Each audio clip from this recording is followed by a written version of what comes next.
Hey YouTube, Night Batman here with another new video, this time on my highly anticipated movies for 2013. I wanted to do a top 10 of 2012, but since we're kinda already a week into 2013, I guess I'll just let that one go and just share with you guys what I'm most excited for this year. So starting off with This Is the End, where we have a post-apocalyptic movie with some really great comedic actors in it, and they're actually playing themselves, which makes it a better change of pace because it's like maybe they're gonna play some parodies on who they are in real life. Craig doesn't have any pants on. He got fucking wild, probably danced, sweated all over the place.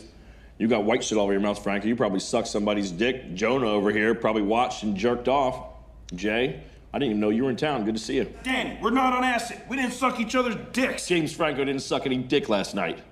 Now I know y'all are tripping. Next up is Anchorman: The Legend Continues, because pretty much if you've seen Anchorman, I'm pretty sure you've wanted a sequel since then, and that movie was just so quotable and so funny. And from what I've heard about the script about Anchorman 2, it could be even more gut-busting hilarious compared to the original. So if you guys haven't seen Anchorman 1, go check it out. You're gonna have a good time watching it. And Anchorman 2, I can only expect so much good jokes and so much quotes coming out of that movie once it's released. Pacific Rim, well, who isn't excited to see giant monsters fighting with giant robots, you know? And with the Godzilla movie coming out in 2014, this feels like a nice little appetizer for what we might see, even though they're not really by the same person making it, but they are by the same company. So at least we're gonna get something on a huge scale in terms of fight scenes. And even just from what we've seen from the teaser trailer, the special effects are pretty alright for, you know, being in the rough cut. Next up, Fast and Furious 6, or The Fast and the Furious 6, who knows what the title will be.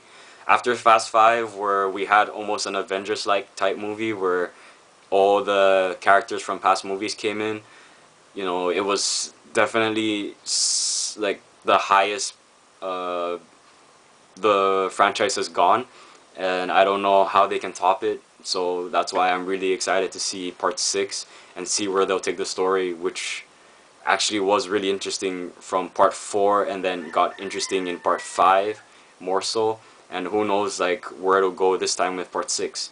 And I'm really glad that a lot of the actors will be back, and can't wait to see what their characters will be like now. Now, these next three were really hard to put in order. So these top 3 are like my highest, and it was hardest to pick. But my number 3 would have to be Iron Man 3, because, you know, after Iron Man 2, it was kind of sucky, pretty much. But it just had some good action and eye candy, and also it being a step closer to the Avengers movie, that's pretty much all it was good for. And Iron Man 1 was a great movie overall. I probably watched that more than Iron Man 2, and it I like Tony Stark better there, especially as Iron Man. He was less obnoxious in Iron Man 2, even though he is more funny and entertaining. But how he is in Iron Man 1, that's the kind of character I want to follow. And after seeing that trailer for Iron Man 3, it looks like it could be following that tone, but definitely won't be too serious. And of course, this is the first movie after the Avengers, so we're gonna feel some of those side effects or results after the event.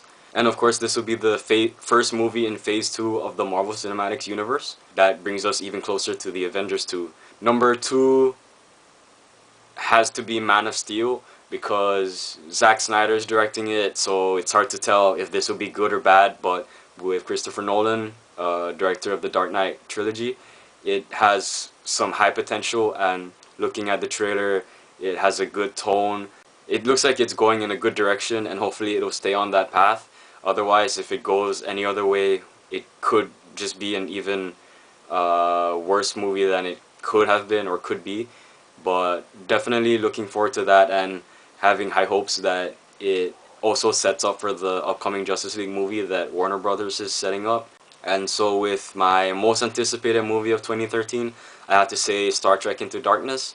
I'm not a Star Trek fan from the show, but I mainly became a fan through the 2009 J.J. Abrams Star Trek movie.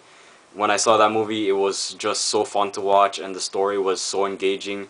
It's good to see the whole cast and crew back, and J.J. Abrams directing again. I can only expect another amazing movie that'll top the last, and it'll be great to see Jim Kirk back, played by Chris Pine, and see how he's evolved as captain.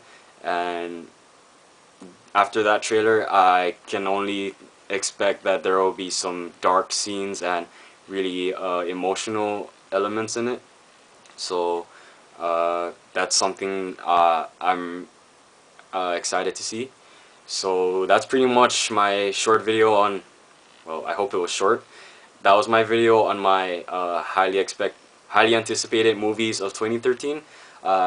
If you guys have a list of movies you're anticipating this year, please feel free to comment below, and so I can check out what you guys are looking forward to. I hope 2013 is a good year, not just for movies, but for video games and comic books as well, and also for all of us. And so pretty much with that said, I guess I'll head out now, and I hope you guys have a kick-ass day. Later.